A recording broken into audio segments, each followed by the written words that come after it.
join our welcoming song.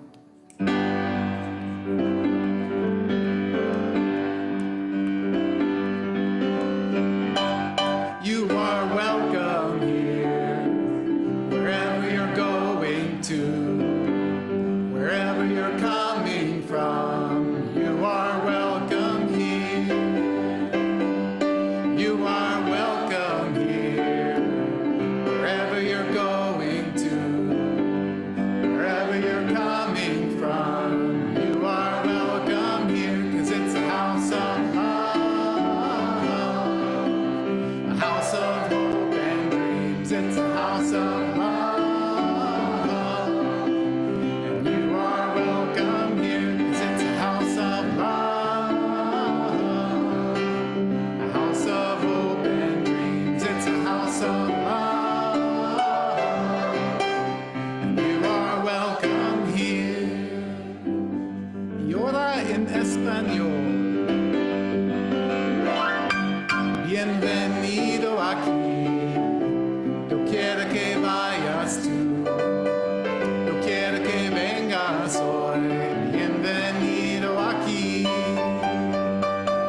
bienvenido aquí, yo quiero que vayas tú, yo quiero que vengas hoy.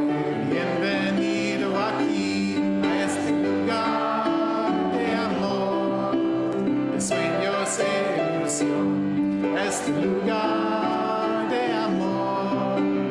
Bienvenido aquí, si es un lugar de amor, de sueños e ilusión, es un lugar de amor. Bienvenido aquí.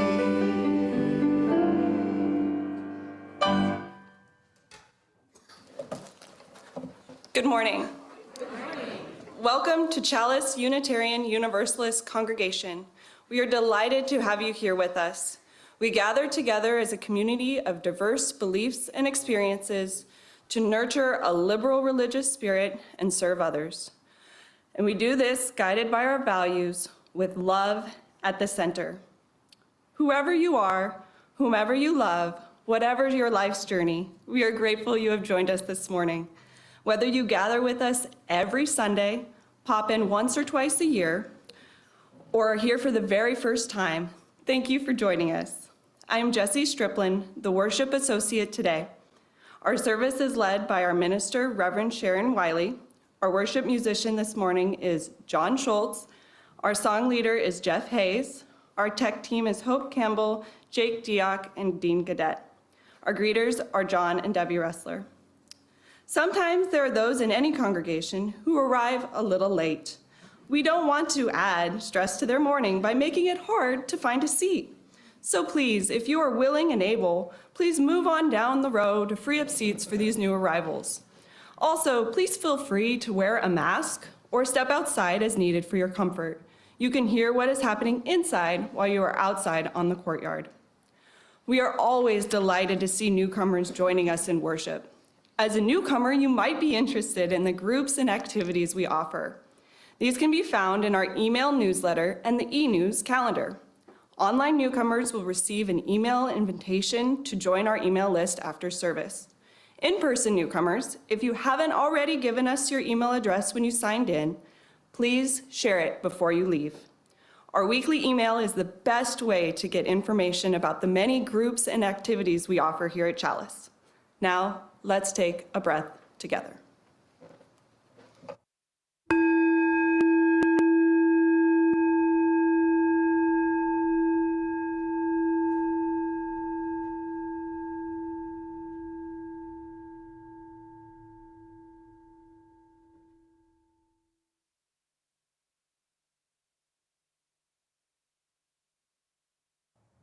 Souls into worship, we acknowledge Indigenous peoples with these words from Oisha, Santee, Dakota physician educated at Dartmouth and Boston University, a writer, national lecturer, and expert on Sioux and American Indian history.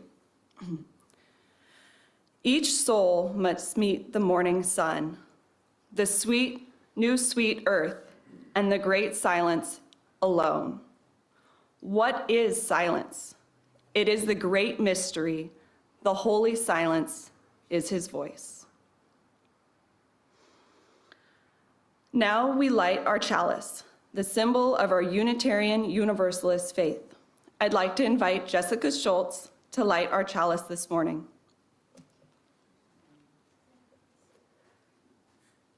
Our chalice lighting words are by Reverend Maureen Killoran. In this free church, we come together without creed, believing that the way we live in the world bears testament to the value of our beliefs. We light this chalice as a beacon of hope for those who have gathered here this day, for all who have ever walked through our doors, for those who may yet find this spiritual home, and for those whose paths will never come our way. For all this and for all those things we dare to hope and dream, we kindle our chalice flame this day.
the words of our call to worship. All week long, day in and day out, we rush from moment to moment, meeting to meeting, task to task. Our work is rarely done. This morning, perhaps, we rush to get here, another task, another appointment to keep. May this be an hour to slow. May this be an hour to breathe and sing and rest. May this be an hour to contemplate moments and difficulties and challenges that have rushed by. May this be an hour that restores you and strengthens you for the week and days ahead. May this hour together nourish and sustain you for all that you face in the weeks to come. Let us worship together.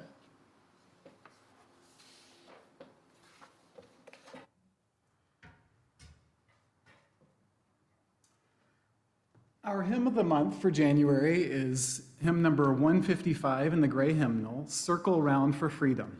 We are singing this hymn every Sunday this month to help us get to know the hymn and feel more comfortable singing it. So please rise in body or spirit to join in singing. We will be learning the different melodies. There's a couple of harmonies. Today, we're just going to be singing the core melody of the song. So if you're looking at the hymnal, it's the center of the three lines.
Whenever we gather together, there will be those among us who are joyful with happy news, as well as those who are grieving or in distress. We recognize both as intrinsic elements of our lives. For those here in the chapel, you are warmly invited to write your joys or sorrows on a candle card, which will be collected shortly. If you are joining us online, please feel free to share your joy or sorrow along with your name in the chat box, and you're invited to light a candle of your own joy or sorrow at home. These personal sharings will be read aloud, but this part of the service will not be included in the recording that goes on our YouTube channel, so your sharing will not be publicly available. If you prefer to share a private message to Reverend Sharon about your joy or sorrow, you're welcome to send her a confidential email. Her email address will appear on the screen shortly. As we take this moment to write and reflect, please enjoy some music, knowing that in your sharing, your burden is lessened and your joy is multiplied.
We'll light our first candle of joy for the music of John Schultz.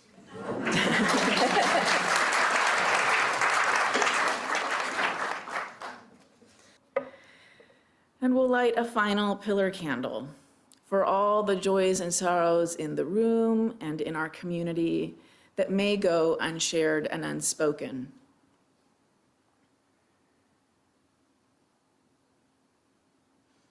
These too are held in the love and support of our community. Now I'd like to invite the children and anyone else who would like to come forward for our story.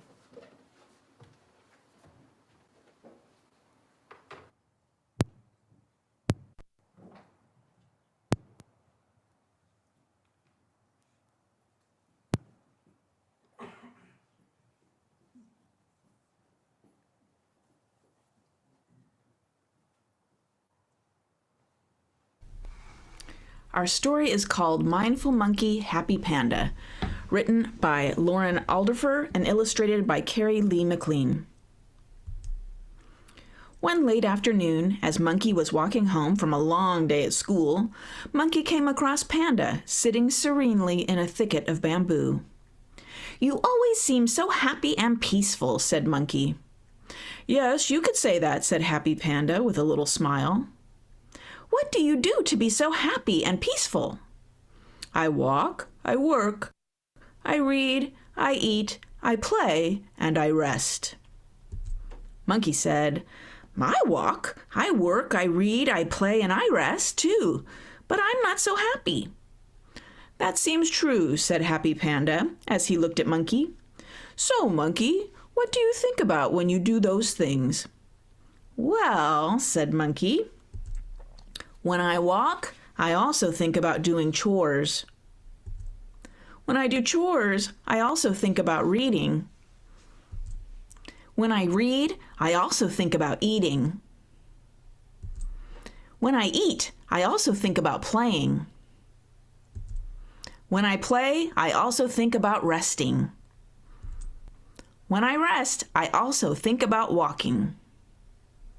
"Ah," said Happy Panda, "your monkey mind jumps from one thing to another, always to somewhere other than here, to something other than what you're doing right now." "Well, of course it does," said Monkey. "Isn't that what everyone's mind does?" "Well," said Happy Panda, "when I walk, I'm just walking. When I work, I'm just working. When I read, I'm just reading. When I eat, I'm just eating. When I play, I'm just playing. And when I rest, I'm just resting." "True happiness," said Happy Panda gently, "comes from bringing all your attention to whatever you are doing right now. There is no need to think about what happened yesterday. Yesterday's gone, over and done. And there's no need to worry about tomorrow. Tomorrow isn't here. But today is all around us. Bringing your mind back to this moment, right here, over and over and over again, is called mindfulness." "Oh, I get it," said Monkey. "Mindful, like your mind is full of the present, full of right now. That's definitely how I want to be." And at that very moment, Monkey started to practice mindfulness. How about you?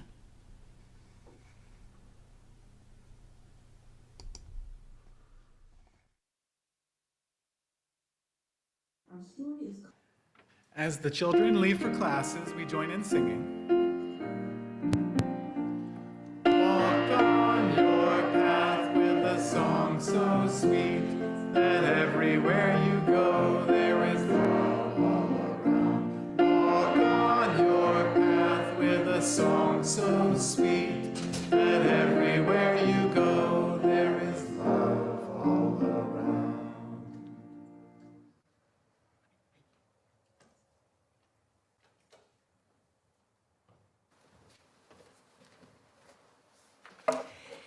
It is with great joy that Chalice's Board of Trustees has voted to recognize and affirm the Reverend Dr. Arvid Straube as our first affiliate minister in our congregation. An affiliate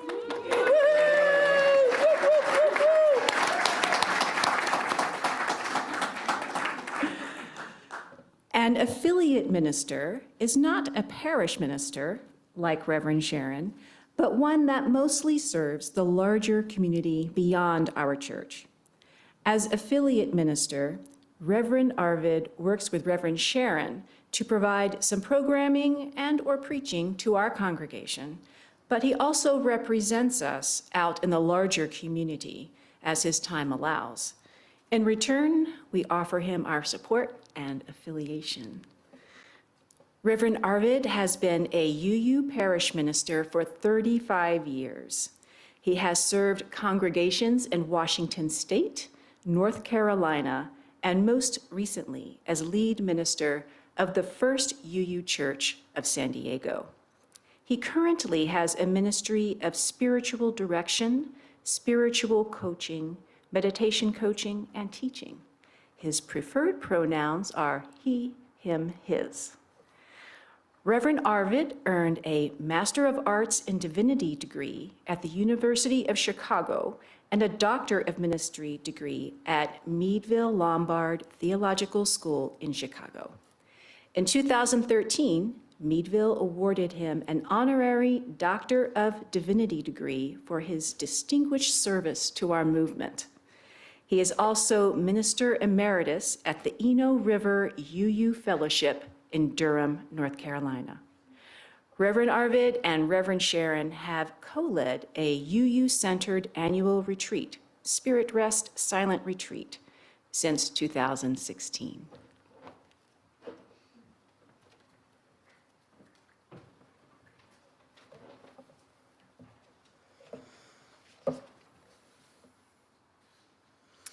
So as Unitarian Universalists, we have a tradition of congregational governance, which means that each congregation exercises the right and responsibility of self-governance.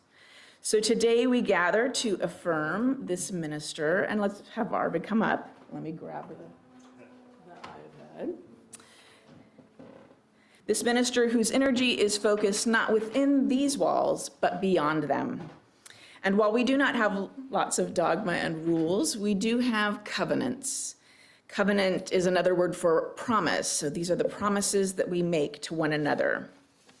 So this morning, I'm going to invite us, the Chalice congregation, and our online folks, so mobilize online folks, get ready, in the spirit of our right and responsibility of self-governance, to speak, witness, and affirm a covenant, a promise, with our affiliate minister. So I'm going to ask the congregation and our online folks. So online, you can, what I'd like you to do is post in the chat, just simple yes, and we'll say it here in the room. Do you agree to recognize and affirm this affiliate minister? Yes. Okay. Good. Some folks online were on it. Thank you. You know I'll wait. So I'm going to ask all of us to join me in speaking these covenantal words, and they are projected. We pledge to respect your ministry as an extension of our congregation's outreach to make known the principles and values of our Unitarian Universalist faith in the broader community. We pledge our understanding that you are not our settled minister, but rather one whose professional ministry takes place largely outside our church. We pledge our support and appreciation of your ministry and of your service within this church.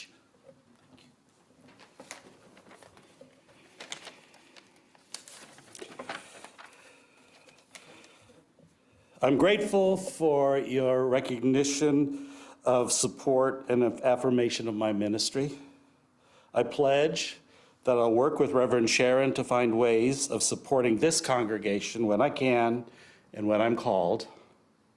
I pledge that I will responsibly represent this congregation, bringing the spirit of this church and our Unitarian Universalist faith into my ministry, into the larger community.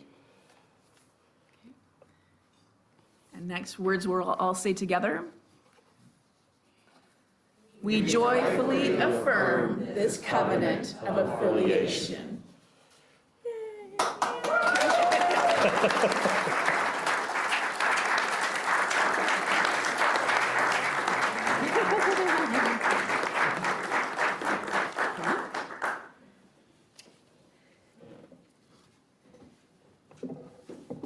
With these words, we have officially recognized this new relationship. This is a day of celebration for ministry, for our congregation, for Reverend Arvid, and for myself. We would normally, on such an occasion, buy a cake because we love cake, but we are still making our way through a lot of stuff from the holidays, so there is cake and pie and other things already out there, so we can continue our celebration after the service.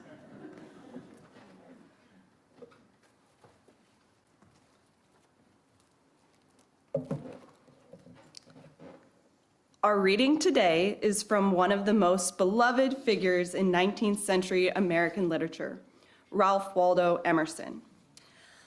Before reading this poem, I want to point out that the word PN, spelled P-A-E-A-N, it was a new word for me, in the second line of the poem. It means a song of praise or triumph. Here is Emerson's poem, Freedom. Once I wished I might rehearse freedom's paean in my verse, that the slave who caught the strain should throb until he snapped his chain. But the Spirit said, not so. Speak it not, or speak it low. Name not lightly to be said, gift too precious to be prayed. Passion not to be expressed, but by heaving of the breast. Yet wouldst thou the mountain find, where this deity is shrined?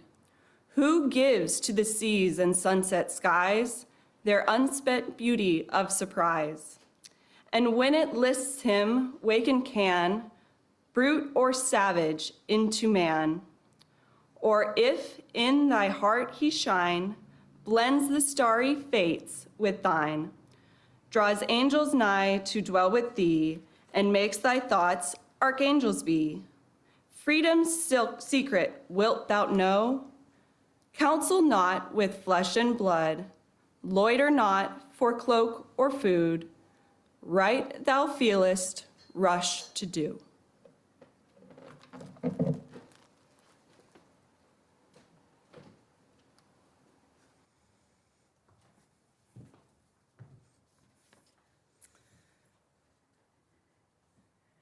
The internet. Last night, I was reminded of one of the great joys of the internet. I had popped onto Facebook, and some friend of mine had posted a video that was being shared around of cats in snow. And it was sweet and hilarious, and I showed it to my husband, and I thought, this is exactly what I love about the internet. All of humanity gathered together to share animal videos and fun things. So tell me some of the things you love about the internet. We'll get to things we don't love in a second. And I have if folks online want to post something, I have the iPad with me. What do you love about the internet? Parrot videos. What? Pottery videos. Laughing babies. What? End-to-end encryption. End-to-end encryption. So what was over here? I yelled out cats. Cats? Dogs? Raccoons? Faces of faraway friends. Faces of keeping in touch with faraway friends. Gardening advice. Library, right. Baby horses. Weather, maps.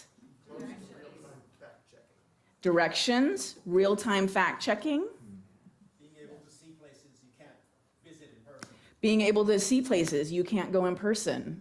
Planning travel by yourself. Planning travel by yourself, right? We used to not be able to do any of that. Music lessons.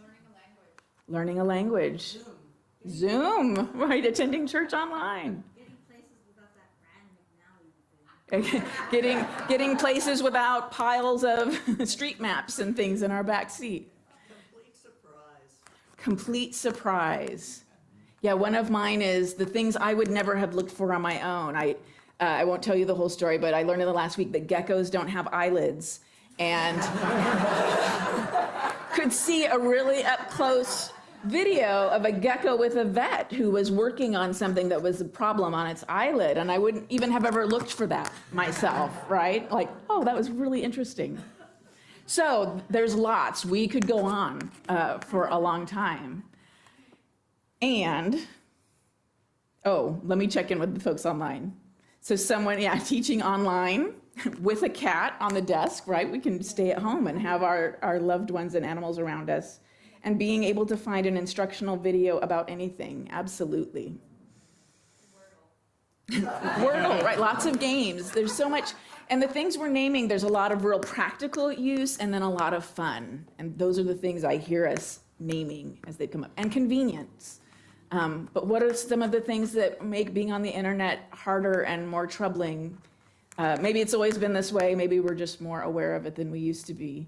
And misinformation and disinformation is certainly leading in this category.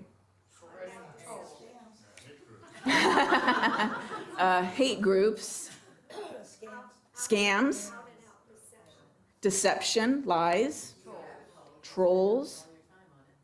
Spending all of our time on the internet. I mean, right? You know that's one of the themes of today, that we're less intentional. We're online, and time can pass in a really funny way. Bombardment from ads. Bombardment of ads and commercials. Electronic waste. Propaganda. Limiting social interaction in person. Limiting in-person social interaction. Reducing our in-person social interactions. What had you said? Oh, I said viral violence. Viral violence. Mob mentality online. Reducing our ability to go a few seconds without being entertained. Right, reducing our ability to sort of go even a few seconds without being entertained.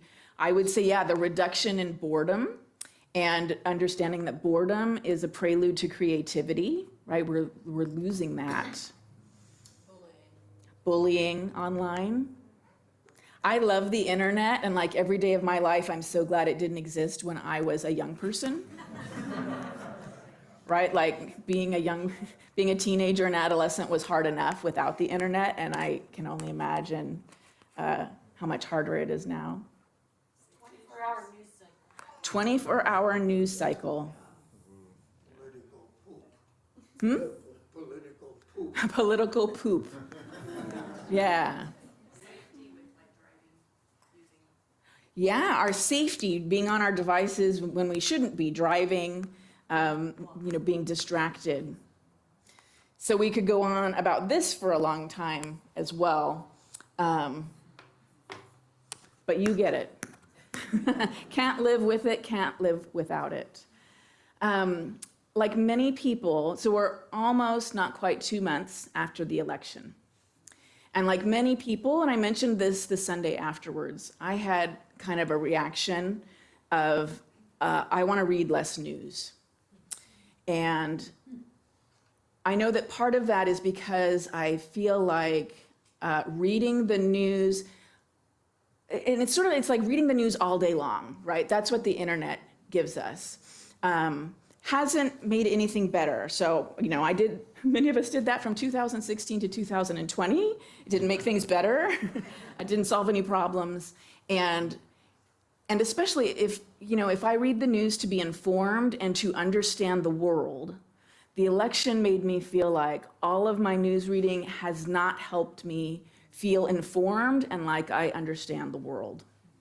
So, and I know others of you in the congregation felt the same way. And I was just reminded, and I think it's it's a widespread feeling. I think time will tell both sort of what the repercussions of on social media and news sharing is in the big picture. But just this morning on Facebook, so I don't know if you're familiar with Post Secret. Post Secret is a sort of a collective art project that's been going on for many, many years, where people send postcards with a secret to this person. And he publishes them. They've been published into books, and he has a Facebook page, and he publishes them throughout the week. And so these were the Sunday morning secret was a postcard with a photo of Kamala. And someone's sharing that they're so hurt and heartbroken. And their response is to feel like, I'm checking out, I'm not going to follow politics anymore. And their final words were, let it burn. And then there were 600 comments of people saying they felt the same way. And many people saying they were stopping reading the news. So I imagine it can feel disheartening to see people feeling that way. But I feel what I'm reading is like that people are tired of reading this never-ending barrage of news that is meant to make us angry and fearful, which is what online is all about, right? Online wants us to be engaged and clicking, and that means stirring up our anger, our hate, and our fear. And so that's the whole project, keep us clicking on their articles. So I didn't feel that disappointed in folks. I feel like we all have the same reaction, that this never-ending reading of the news isn't helping us at all. And I think that paves the way, as many of us pull back, to finding new ways of being engaged, both being more thoughtful about what news we read and when and how often, and then also beginning to discern, like, well, what news do I need in order to take action about what? So hold that thought. Let me go back to sharing my last couple of months. I really felt that I was reading less news, but the week before winter solstice, I really felt knocked down, like wasn't able to focus well, wasn't able to get a lot done. And so when I tried to step back and think, like, what's going on, right? Like, I'm not even reading the news, but I was reading about the rape trial in France, which had, started in September and was coming to a close that week, and sentencing was the Friday before winter solstice. So that was just heavy on me, right? Like that story, I'm not going to go into details if you aren't familiar with it, but it's like the worst that humans can do to each other. And quite a few humans, many more humans than we would like to think. So that was heavy. But I also realized that if I'm not intentionally reading the news, but I'm still on Facebook and Reddit and checking into other social media, YouTube, I'm seeing headlines. I'm not clicking on them, but they're still, sort of going by me in a barrage. And so, I was only imagining that I wasn't reading the news and wasn't being, sort of impacted and stirred up. The headlines are designed to make us click and read more and feel outraged. So that was the first time I thought, like, oh my gosh, maybe I have to stay off the internet altogether. Oh no. So since then, and this is my invitation to you, not all of you may be feeling this way. Maybe you have a happy relationship with social media and are still fine. But I think there's a couple of things I'm encouraging us all to do. And one is to be more mindful about your online engagement, whatever that is. So when you're logging on, popping onto something, and for me, there's so much more habit, especially like when I sit down to lunch, which is a break for me, is when I get online. And I'm getting online to relax and be entertained.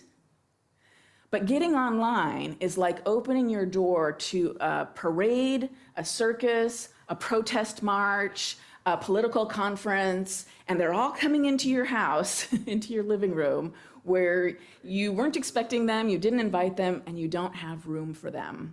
So I feel like I'm looking for the cats and snow videos, and what I'm getting is, people's hurt and confusion and dismay, even just sticking to my friends list. This is the news we're sharing with each other. So I'm starting to notice more how, it feels harder than it used to be, or maybe it's just that I'm finally paying attention, to find those amusing things through all of the flotsam and jetsam of the other things that are out there, including advertising, as someone named. I think it's become so much more. There are many YouTube videos I thought I was watching of like people sharing their opinion. Well, people are sharing their paid opinion. They have many of those videos are sponsored, and those people have relationship with those companies. And so suddenly, like, a lot on the internet is making me sadder than I used to feel. But that's not a reason to withdraw from being mindful and intentional. So, and some of you named this we did some intention setting last week on Sunday morning. So I know others of you are wanting to have less internet. When we say we want less of something, we have to think about what we want more of. Whenever we're working to change a habit, you need to think about what you're going to replace it with, because otherwise a habit has 3 parts, a cue, a behavior, and a reward. So the cue is going to come. I'm sitting down to lunch, or I'm sitting here bored, or whatever your cue might be. And so you need to replace the behavior with a different behavior, or it's likely you're going to fail in changing your habit. So if the behavior is I log online, you need a different behavior. And so, that's a puzzle to figure out. Maybe it's more one social media still works for you. You're able to curate it enough. Or maybe you want to read a book instead. Maybe you want to turn on some music and listen to that. So think of, if you're wanting less online and social media, what do you want to replace that with? And pay attention to those cues. We'll have that impulse, and then your reward is your feeling of happiness or satisfaction, and your dopamine levels rise and those kinds of things. And news is its whole own challenge. I think 10 years ago I was preaching that, like, hey, we need to pay for news. It seemed like it was all free, but we were certainly seeing the quality drop. And many of us, now I pay more for news than I ever have in my life. But it turns out we're not just paying for the reporting. What we really need to pay for is the curation of the news, and what is newsworthy. And I think even some of our most reliable newspapers, it used to be they sold the newspaper and we bought it, and maybe they got letters to the editor to know what we liked. But now they can tell exactly what articles are getting clicked on and shared. And, I think as they're fighting for their own survival, they're going to end up feeding us more of the news we want to read. And unfortunately, it ends up being more like news as entertainment rather than the news you need to know. So again, some of you may be happy with your news sources. I know many of us are looking for news from some different places. I'm looking for more nonprofit news organizations than I used to. And my biggest change, we'll see how it goes. I have ordered a news magazine that's going to come in the mail. I know. I tried it before, and the news always seemed really old by then, right? This news, that was from last week. But what I'm paying for is the curation. And if it was news last week, it should still be news this week. Or maybe it wasn't that interesting or important, right? This is so recent, and they have time off around the New Year. So I haven't even gotten the first one. Once I know what day it comes, then I can start to figure out like what time of day and how much time. So in looking for news diet information, here is some helpful information I found from a UCLA website. And it's a section of their site that's devoted to sort of programs for reducing depression and anxiety. And there's 4 steps. Don't try to remember them. If you're interested in this part, just email me and I'll send it out to you. But the first is to pick 2 news sources only. Even that feels like, well, I can't do that. But that's their advice. Then to pick the time of day that you're going to read the news. That time should be no more than an hour total. It might be 2 half hours, and you might decide that it's less than that. And you don't want it to be first thing in the morning, and you don't want it to be last thing at night. Because the news is bad. Sort of by definition, then it's going to be bad news. So we need to moderate how and when we take that in. So if you open your eyes and pull up your phone, think about that. So yeah, to find the times, then to check in with yourself when you're done reading the news for your allotted time. How are you feeling? If the impact of reading the news is that you feel diminished all day long, then that's something to think about. You need to read less. And to ask some questions of, does this news make an impact on my life? And does it motivate me to take some action? If taking in the news is just sort of taking in bad news and, carrying it, that's something to think about too. I think we want access to the news that we can take action on, and that we need to be informed about, what our legislators are doing and what's happening in our world. And there's just a lot that we don't have control over. So check in with how you're feeling. And then you should have planned something to do afterwards that is engaging to you and helps you sort of set the news aside. So exercise, talking with a friend, something that takes your attention, reading a novel, whatever. So, to really recognize that the news impacts us and impacts us negatively. And so if we are going to be informed and read news every day, then we have to have practices that help moderate the impact on us. And you see me pointing to, I feel that impact in my body. It feels heavy on me. So not just mental. So there's a lot. You can Google leaving social media and find lots of posts on social media about leaving social media. So yeah, that's its whole own subgenre of the internet. Making this kind of change can be challenging. And, like I said, some of you may not be interested in this change, but if the time comes, I hope you remember this. So my one ask was to be mindful of what's going on with you when you sit down to log on. And the other thing is to do one thing at a time. Moans. Oh. I play a game while I watch TV. And so I'll have to, I don't know that it's fun. I'm watching TV for fun and I'm playing my game for fun. So I'll have to think about, is that really a productive change? But it is different to set aside my iPad and give the TV my full attention too. Now I'm taking in something different. So something to think about, doing things one at a time, especially if you have habits of, that distract you from things you should be paying attention to. So I wanted to close with some excerpts from a piece I just loved from the editor-in-chief of Christianity Today. If you might have a stereotype that all Christians are all in on Christian nationalism, and that is not true. And there are many Christians out there fighting the good fight.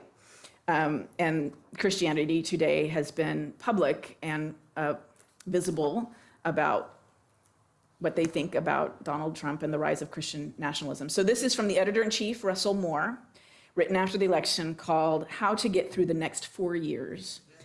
And these are excerpts. This isn't the whole thing. He writes, "The last thing I want to talk about after 10 years of talking about him is Donald Trump. Now the news cycle will be the Donald Trump show all day, every day, for 4 more years. Wherever someone falls on the political spectrum, that's where doom scrolling comes into play. We feel we are informed by having a steady stream of drama in front of us, our emotions driven up or down by the news cycle. We've seen the end result of that. The constant flow of real and fake information spikes our adrenaline, activating our lizard brains.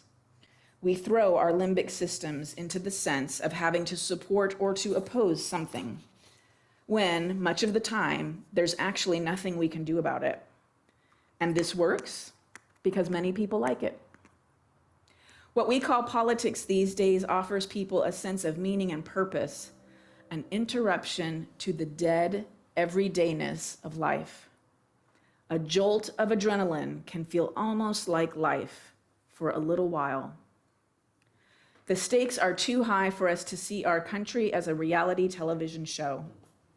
You can't opt out of the country, but you can opt out of the show. In some ways, you get there by subtraction. Don't rely on social media for your news, for instance. Don't fall into the trap of every 10-minute hits of dopamine about how your side is losing something or winning something. The news cycle will be crazy for the next 4 years. You don't have to be. Amen.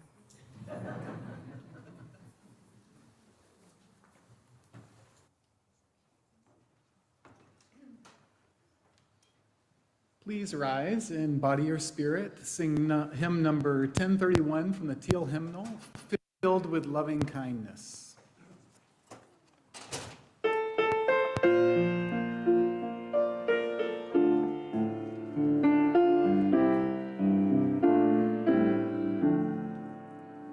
May I be filled with loving kindness.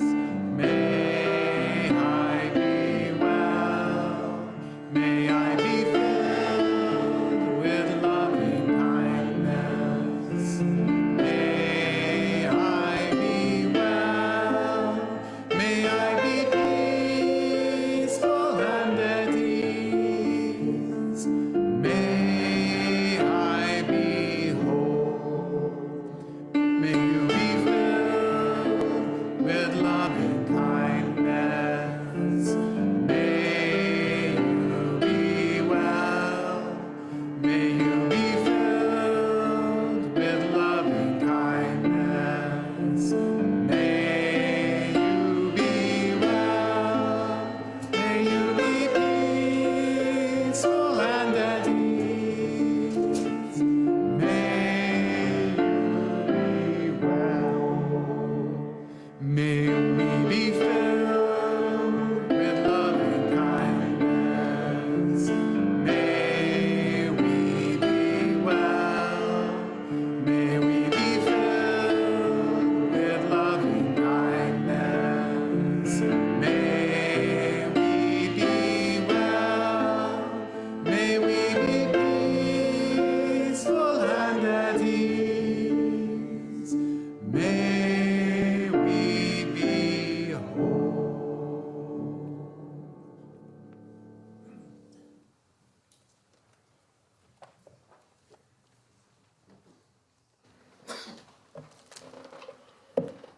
The Sunday offering is an expression of generosity that makes our congregational life possible, that enables our efforts to build a new way and do things that matter. Lao Tzu teaches in the Tao Te Ching, the master has no possessions. The more he does for others, the happier he is. The more she gives to others, the wealthier she is. You're invited to text a donation to Chalice this morning. Once you text the amount, you'll get a reply with a link to enter your card information. If your Sunday donation is meant to be part of your pledge payment, please be sure to indicate that after the dollar amount. The phone number for text donations will be on the screen in a moment. If you prefer to make an in-person donation of cash or check, there are envelopes and a donation box to the left of the chapel double doors. You can leave those donations after the service. Please give generously.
Please join in dedicating our offering with the words of affirmation.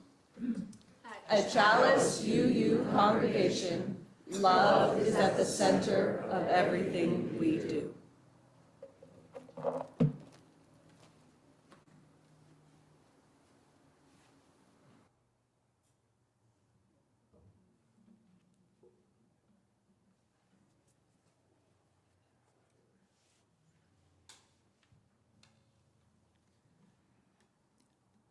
Well, over 60 years ago, before there was an internet and home computers even, Paul Simon wrote a song dealing with kind of the effects of the monkey mind and the barrage of information that he was subjected to.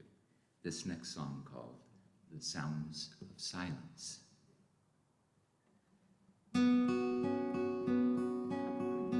Hello, darkness, my old friend.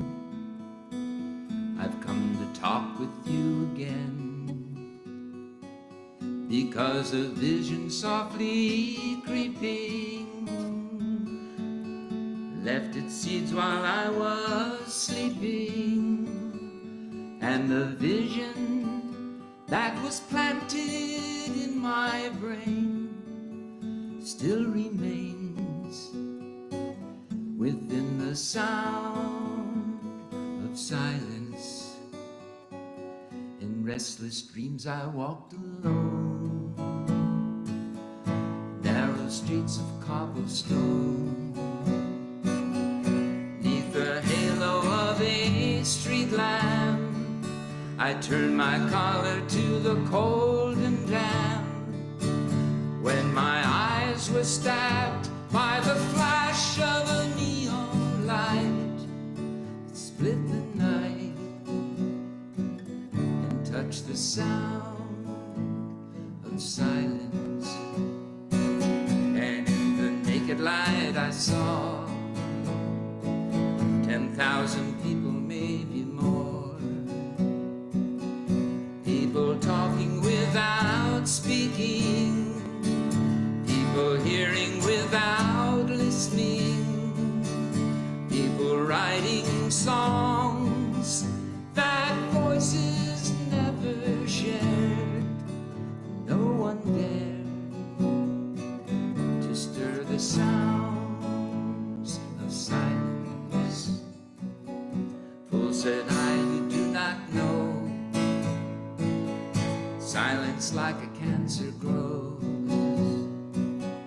Hear my words that I might teach you, take my arms that I might reach you, but my words like silent raindrops fell and echoed in the wells of silence, and the people bowed and prayed to the neon god they made, and the sign flashed out its warning in the words that it was forming, and the sign said the words of the prophets are written on the subway walls and tenement halls, and whispered in the sounds of silence.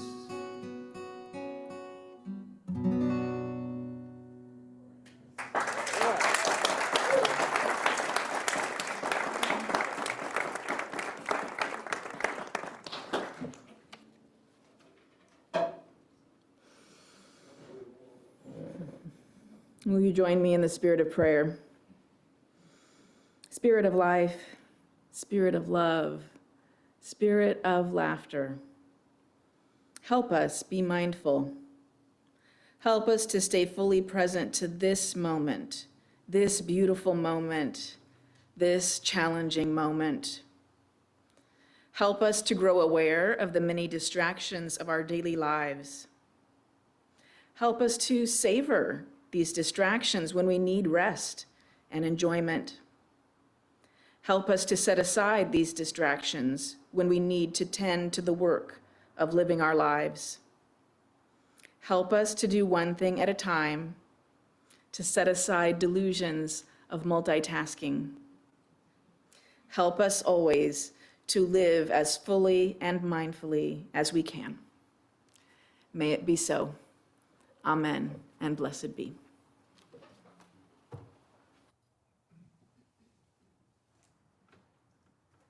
Please rise in body or spirit to sing hymn number 1009 from the Teal Hymnal, Meditation on Breathing. There are three parts to this song, and we will sing each part twice. The fourth time, sing whichever part you like best.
Our closing words are from author unknown.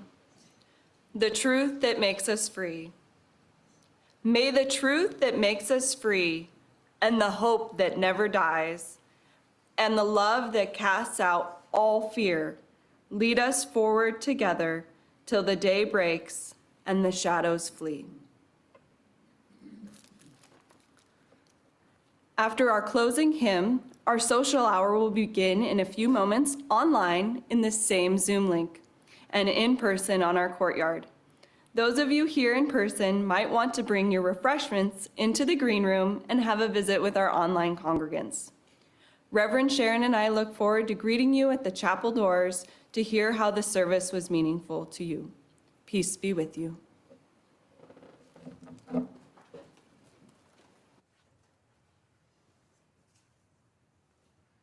Please rise to join in singing The Well.